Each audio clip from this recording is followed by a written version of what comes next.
Hi friends, ಇವತ್ತು ನಾವು ಕರ್ನಾಟಕ ವಿಶ್ವವಿದ್ಯಾಲಯ ಧಾರವಾಡದ ಸಂಪೂರ್ಣ ಮಾಹಿತಿಯನ್ನು ತಿಳಿದುಕೊಳ್ಳೋಣ ಬನ್ನಿ. ಈ ವಿಶ್ವವಿದ್ಯಾಲಯವು 1950ರಲ್ಲಿ ಸ್ಥಾಪಿಸಲಾಗಿದೆ. ಈ ವಿಶ್ವವಿದ್ಯಾಲಯವು ಮೈಸೂರು ವಿಶ್ವವಿದ್ಯಾಲಯದ ನಂತರ ಕರ್ನಾಟಕ ರಾಜ್ಯದಲ್ಲಿ ಎರಡನೇ ಅತ್ಯಂತ ಹಳೆಯ ವಿಶ್ವವಿದ್ಯಾಲಯವಾಗಿದೆ.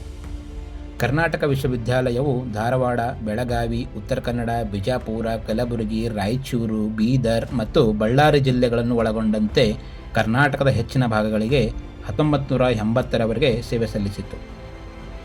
1953ರಿಂದ 1965ರವರೆಗೆ ಮಣಿಪಾಲದ ಮಣಿಪಾಲ್ ಇನ್ಸ್ಟಿಟ್ಯೂಟ್ ಆಫ್ ಟೆಕ್ನಾಲಜಿ ಮತ್ತು ಕಸ್ತೂರ್ಬಾ ವೈದ್ಯಕೀಯ ಕಾಲೇಜು ಕರ್ನಾಟಕ ವಿಶ್ವವಿದ್ಯಾಲಯದೊಂದಿಗೆ ಸಂಯುಕ್ತವಾಗಿದ್ದವು.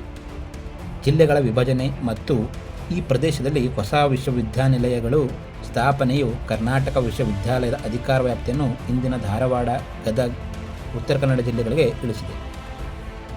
ಈ ವಿಶ್ವವಿದ್ಯಾಲಯದಲ್ಲಿ ಗಿರೀಶ್ ಕಾರ್ನಾಡ್ ಅವರು ಗಣಿತ ಮತ್ತು ಸಂಖ್ಯಾಶಾಸ್ತ್ರದಲ್ಲಿ ಬ್ಯಾಚಲರ್ ಆಫ್ ಆರ್ಟ್ಸ್ ಪದವಿಯನ್ನು ಗಳಿಸಿದರು. ಈ ವಿಶ್ವವಿದ್ಯಾಲಯಕ್ಕೆ 2022ರಲ್ಲಿ ನ್ಯಾಕ್ ಸಂಸ್ಥೆಯು ಎ ಗ್ರೇಡ್ ಮಾನ್ಯತೆ ನೀಡಿದೆ.